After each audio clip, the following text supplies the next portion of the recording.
Hello friends, I am Trambak Nayak. Welcome back to our channel Biniyog. আজ শনিবার। আজ আমরা জেনারেলি মার্কেট রিলেটেড আলোচনা করি না। আমরা আজকে ইন জেনারেল লাইফে আমাদের নিজের জীবন কী করে আরও উন্নতি করতে হয় বা উন্নত করতে হয় সেই নিয়েই আলোচনা করি। তো ইনভেস্টমেন্ট একটা পার্ট, তো সেই পার্টেরই অন্তর্গত আজকে আমাদের টপিক যে বাঁধা গতে ইনভেস্টমেন্ট করতে করতে অনেকে ক্লান্ত হয়ে পড়ে, মানে ইনভেস্টমেন্টের মোটোটাই হারিয়ে ফেলে। সেই কারণেই আমার অভিজ্ঞতাতেও বলে এবং আমি বিভিন্ন আর্টিকেলেও পড়েছি যে অনেক 40% লোক ইনভেস্টমেন্টের লাস্ট পর্যন্ত যেতেই পারে না। 40% কেন, প্রায় 60% লোকই যেতে পারে না। তো এটার থেকে বাঁচবার উপায় কি? তো এটা থেকে বাঁচবার উপায় হচ্ছে যে বাঁধা গতে যদি আপনি ইনভেস্টমেন্ট করতে থাকেন, ধরুন কেউ ফিক্সড ডিপোজিট করছেন বা কেউ র্যান্ডামলি ব্যাংকে গেছেন, ব্যাংকে সামনে যে এক্সিকিউটিভ বসে আছে আপনাকে এসআইপি করেই দিয়েছে। তো এরকমই জেনারেলি ইনভেস্টমেন্ট হয়। আমাদের কাছে যখন ক্লায়েন্ট আসে অন্য জায়গার থেকে, ক্লায়েন্ট যারা আমাদের ক্লায়েন্ট নয়, তো তাদের আমি কোশ্চেন করি যে ইনভেস্টমেন্ট কেন করছেন? না, করছি, এমনিই করছি। তো আমি যখন জিজ্ঞেস করি 10 বছর, 15 বছর, 20 বছর আপনার কি গোল, তো অনেকে বলে 10 বছর 20 বছর অত দূর ভাবতেই পারি না, অত দূর বাঁচবো কি না তারই ঠিক নেই। তো ভীষণ শর্ট টার্ম ভিশন থাকে। তো এই শর্ট টার্ম ভিশনই কিন্তু আমাদের যে আনহ্যাপিনেসের মেন কারণ। আমি যদি পর্যালোচনা করি যে আনহ্যাপিনেস কেন আসে, দেখুন ম্যাক্সিমাম মানুষ আজকের ডেটে ইনস্ট্যান্ট গ্র্যাটিফিকেশনে ভুগছে। মানে ইভেন বাচ্চাদের মধ্যেও এটা সঞ্চারিত হয়ে গেছে।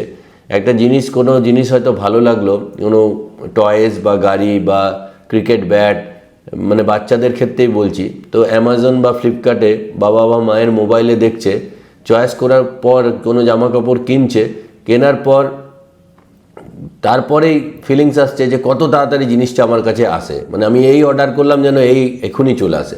তো এটা থেকে আনহ্যাপিনেস হচ্ছে। ইভেন বড়দের মধ্যেও যেটা সঞ্চারিত হয়ে গেছে, কন্টিনিউয়াস স্ক্রলিং করার ফলে, যে যখনই আপনি কন্টিনিউয়াস পারপাসলেস আর কি আপনি যখন মোবাইল স্ক্রল করেন, তখন কিন্তু আপনার মধ্যে ধৈর্য মানে আরও কমতে থাকে। তো সে কারণে ইনভেস্টমেন্টেও এটা এফেক্ট ফেলে। ইনভেস্টমেন্ট ম্যাক্সিমাম লোক জানেই না যে আমি কী কারণে করছি, মানে লাইফকে যে আরও বেহতর বানাতে হবে, মানে আরও ভালো বানাতে হবে, সেই কারণেই যে ইনভেস্টমেন্ট করা, সেটাই অনেকে ভুলে যান। সেই জন্যই যখনই মার্কেট একটা টাফ ফেজের মধ্যে যায় বা মার্কেট একটা স্ট্যাগনেন্ট ফেজের মধ্যে যায়, তখন যদি আপনার পারপাস ক্লিয়ার না থাকে, বাজারের ওঠা পড়াতে দেখছেন যে একঘেয়ে আমি প্রত্যেক মাসে এসআইপি করে যাচ্ছি, অথচ সেরকম বাড়ছে না, বা যদি আপনার লাইফে কোনো গোলই না থাকে, আপনি অ্যামাউন্ট নিয়ে করবেন কি, তো দুম করে মনে হলো কালকে এটা তুলে খরচ করে দিল। তো এই কারণেই কিন্তু প্রপারলি গোলগুলো অ্যাচিভ হয় না। তো সেইখান থেকে বাঁচতে কী করতে হবে, যে পারপাসফুলি আপনাকে পারপাস বেঁধে দিতে হবে ইনভেস্টমেন্টে, তাহলে, এবং ভিশনারি চিন্তা করতে হবে। ভিশনারি চিন্তা মানে, যেমন অনেক ক্লায়েন্টকে আমি জিজ্ঞেস করি যারা আমাদের কাছে প্রথম আসে, যে কিসের জন্য করেছেন এটা, কেউ কেউ বলে হ্যাঁ রিটায়ারমেন্টের জন্য করেছি, কিন্তু বোরিং অ্যান্সার আসে। রিটায়ারমেন্ট তো সত্যি একটা বোরিং। কেন, কেউ যদি 40 বছরে ইনভেস্টমেন্ট করছে, সে যদি 60 বছরের জন্য ইনভেস্টমেন্ট সেই সময় ভাঙবে, তো ওই 20 বছরের জার্নিটা কতটা বোরিং। তো একে কিন্তু অ্যাট্রাকটিভ করতে হবে, সেটাই হচ্ছে আপনার পারপাস ম্যাপিং। তো অ্যাট্রাক্ট কী করে করবেন, আপনাকে ফিল করতে হবে 40 বছর বয়সী ভদ্রলোককে, যে ফিল করতে হবে 50 বা 55 বছর বয়সে আমি একটা কোনো শান্ত সিটিতে, একটা কোলাহল লেস জায়গায় যেন আমি রিটায়ার্ড লাইফ কাটাচ্ছি 55 বছর বয়সে। তবেই কিন্তু আপনার ভেতর থেকে মোটিভেশন আসবে যে প্রত্যেক মাসে শেষে যখন আপনি পরের মাসে স্যালারি পাবেন, সেখান থেকে যেন আপনার রিটায়ারমেন্ট পারপাস ইনভেস্টমেন্টটা আসে। তা আমি জাস্ট একটা স্ক্রিনে আপনাদের দেখাচ্ছি যে কীরকমভাবে পারপাস ম্যাপিং করতে হয়। তো এখানে আমি জাস্ট এটাই পেয়েছিলাম আজকে ঘাঁটতে যে রিটায়ারমেন্ট প্ল্যানিং। তো এখানে এটা হচ্ছে বাঁধাগত লোকে বলে যে আমি রিটায়ারমেন্ট প্ল্যানিং করছি, কিন্তু পারপাস ম্যাপিং কি, 45 বছর বয়সে কোলাহল মুক্ত শহরে নিজের বাড়িতে শান্তিতে থাকার স্বাধীনতা। এইটা মনে মনে ভীষণ মানে চিন্তা করতে হবে, তাহলে কিন্তু আপনার একটা ভেতরে এক্সাইটমেন্ট জন্মাবে যে না, আমি 45 এখানে একটু বেশি হয়ে যাচ্ছে, অ্যাটলিস্ট 55 আমি রিটায়ার করে যাব। আমার কাছে সো মেনি অ্যামাউন্ট থাকবে যেখানে আমি একটা হ্যাপিলি লিড করতে পারবো একটা সুন্দর শহরে। তো নেক্সট টপিক দেখুন, ভবিষ্যতের সুরক্ষা। জেনারেলি মানুষ বলে যে আমি ইনভেস্টমেন্ট করছি কী কারণে, না ভবিষ্যতের সুরক্ষার জন্য। তো এটাকে যখন আপনি, এটা কতটাই বোরিং যে ভবিষ্যতের সুরক্ষা, তো এটাকে কি করে আপনি মানে ভিশনারি যদি আপনি পারপাস ম্যাপ করেন, দেখুন এখানে করতে হবে কেরিয়ার বদলানোর জন্য প্রয়োজন হলে টানা 6 মাস কাজ না করেও সংসার চলে। মানে আমি যদি কোনো কিছু করছি সেটা আমার ভালো লাগছে না, বা আমার কোনো এমন একটা সাবজেক্টে আমি স্কিলফুল হয়ে গেছি, তো এই সাবজেক্ট থেকে অন্য সাবজেক্টে গেলে কিন্তু আমি আরও বেটার করবো, এটা আমি বুঝতে পারছি, আমার ভেতর থেকে একটা বার্তা আসছে, কিন্তু আমার কাছে সেই ফান্ডিং নেই যে আমার ফ্যামিলিকে চালাবার জন্য আমি 6 মাস 9 মাস বা 1 বছর যে উইদাউট ওয়ার্ক বা উইদাউট কোনো ইনকামে আমি সারভাইভ করতে পারবো। এই কারণে অনেক প্রতিভা নষ্ট হয়ে যায়। মানে প্রতিভাবান, হেভি ট্যালেন্টেড, কিন্তু তার ফান্ডিং নেই, সেই কারণে সে অন্য জায়গায় শিফট করতে পারে না, মানে আরও বেটার জায়গায় যেতে পারতো, কিন্তু ফান্ডিংয়ের অভাবে নষ্ট হয়ে যায়। কেউ যদি যত্ন সহকারে পয়সা জমায় এবং সেই পারপাস যে আমার এনি ইমার্জেন্সি, বা আমি যদি কোনো জায়গা থেকে স্টেপ আউট করে বেরোতে চাইছি বা অন্য কোনো সেক্টরে ভালো কিছু করতে চাইছি, সেখানে আমার 6 মাসের জন্য একটা গ্যাপ দরকার, সেই ফান্ড যদি আমার কাছে থাকে তাহলে সেটাই কিন্তু অ্যাকচুয়ালি ভবিষ্যতের সুরক্ষা। তো এইভাবে ইমাজিন করতে হবে, তাহলে কিন্তু আপনি একটা এন্থু পাবেন যে ওই টাকাটা আমি রাখি, তাই ইন ফিউচার যেটা আমার স্বপ্ন আছে সেটা হয়তো আমি 2026-এ না করে 2027-এর মাঝামাঝি আমি প্ল্যান করছি, তো 1.5 বছর পরে কিন্তু আমি সেই কাজের জন্য ঝাঁপাবো, তখন আমার 6 মাসের জন্য রোজগার না থাকলেও আমি সারভাইভ করতে পারবো। নেক্সট, টাকা জমানো, এটাও খুব বোরিং ব্যাপার, যে বাঁধা গতে আমরা কি বলি, টাকা জমাবো। এবার পরিবারের কোনো বিপদে যেন টাকার জন্য দুশ্চিন্তা করতে না হয়, মানে পরিবারের কোনো বিপদে যেন টাকার জন্য দুশ্চিন্তা করতে না হয়। ধরুন কোনো একটা হঠাৎ করে সাডেন কোনো বিপদ চলে এসছে, তো জেনারেলি বিপদকে কোনো দিন ভিশনে আহ্বান করতে নেই, কেন সব কিছু ভালোভাবেই আমাদের চিন্তা করতে হয়।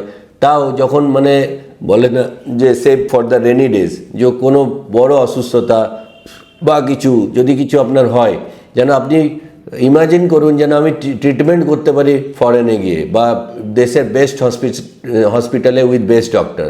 তাহলে কী হবে যে আপনি আপনার মা বাবার বা আপনার বাড়িতে কোনো এজেড মেম্বারের বয়সকালে সেরা ট্রিটমেন্ট দিতে পারছেন দেশের বা বিদেশের বেস্ট হসপিটালে বেস্ট ডক্টরের সাথে, সেখানে যতই কষ্ট হোক আপনি অ্যাফোর্ড করতে পারছেন, যেটা কস্ট মোটামুটি এটা ভালো রকম কস্ট। তাহলে কী হবে, আপনার ভেতরে একটা ইন্সপিরেশন জাগবে যে আমি এই পারপাস আমি টাকা জমাচ্ছি।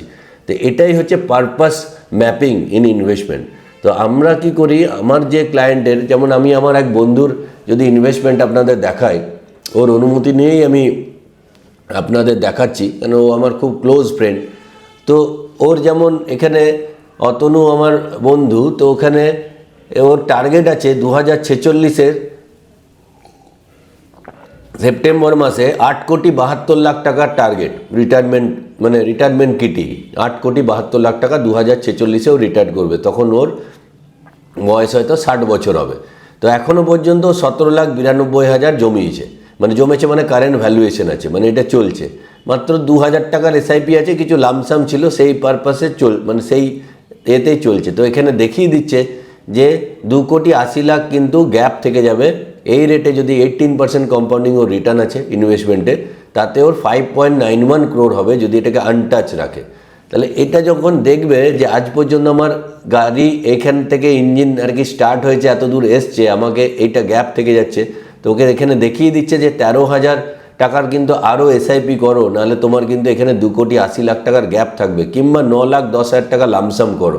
তো এটাই কিন্তু পারপাসফুল ম্যাপিং, যে এটা থাকলে ও চোখের সামনে দেখতে পাবে যে আমি কি পারপাসে করছি। এবং হ্যাপিনেস কি জিনিস, হ্যাপিনেস আমরা কখনোই হ্যাপি হতে পারবো না। আমাকে অনেকেই কমেন্ট দেখি ইউটিউবে, যে একটা ভিডিও বানিয়েছিলাম 2035-এ যে ইনভেস্টমেন্টের কি ভ্যালুয়েশন হতে পারে, একদিন দেখলাম কমেন্ট, আমি মাঝে মাঝে দেখি, তো কমেন্ট দেখলাম 2035 পর্যন্ত বাঁচবই কিনা। তো এইগুলো হচ্ছে হতাশাজনক কমেন্ট। যখন আমরা নিজের শরীরের ওপরে যখন আমরা টাইম দিই না, যখন আমাদের ফুড হ্যাবিট বাজে থাকে, তখন আমাদের পেশেন্স কমে এবং আমাদের বিভিন্ন লং টার্ম গোল থেকে আমরা বিচ্যুত হয়ে যাই, শর্ট টার্ম ভাবি। কেন আপনার শরীর যদি আপনার সাথ না দিয়ে থাকে, আপনার যদি স্বভাব না ঠিক থাকে, তাহলে আপনি লং টার্ম ভাবতেই পারবেন না, যে কারণেই আনহ্যাপিনেস হয়। আপনি দুর্গাপুর থেকে কলকাতা যাবেন কোনো বিয়ে বাড়িতে বা কোনো ফ্যামিলি মিটিংয়ে, তো নট নেসেসারি কি ফ্যামিলি মিটিংয়ে ওইখানে কলকাতাতে গিয়ে পৌঁছেই আপনাকে এনজয় করতে হবে। আপনি হাইওয়ে দিয়ে যাচ্ছি বা ধরুন কলকাতা থেকে আপনি পুরী যাচ্ছেন, নট নেসেসারি কি পুরীর সমুদ্র তটে গিয়েই আপনাকে এনজয় করতে হবে।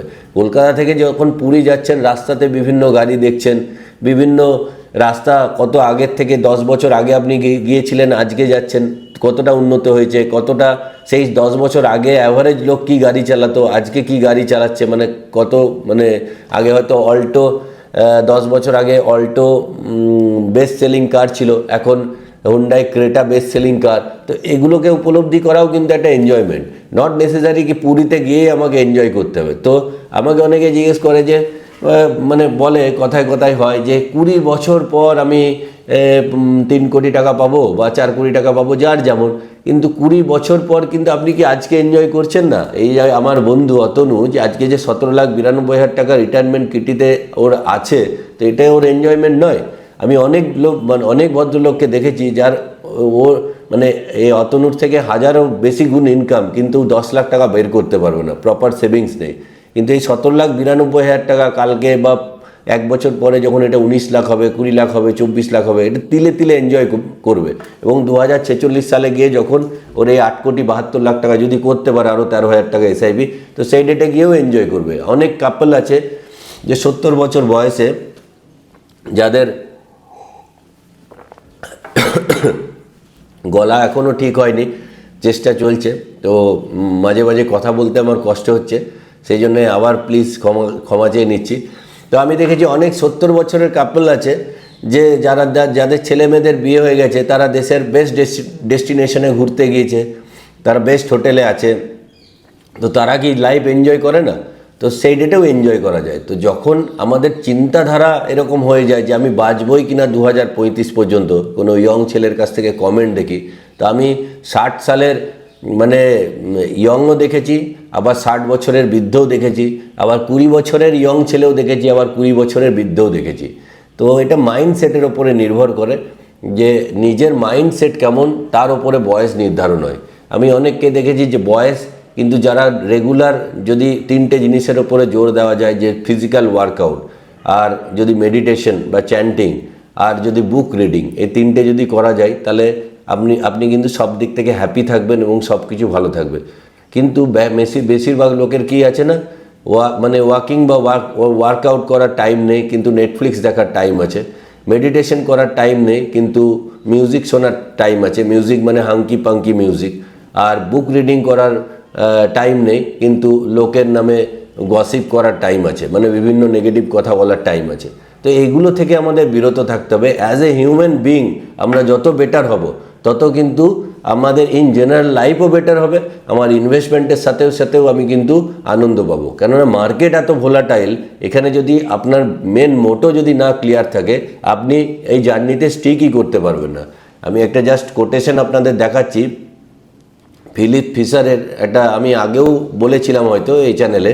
তাই এই কোটেশনটা one of the favourite quotation of mind, कि the stock market is filled with individuals who knows the price of everything but the value of nothing, Philip ফিশারের। তো স্টক মার্কেট এমন একটা জায়গা যেখানে সবাই প্রাইস জানে কিন্তু ভ্যালু জানে না।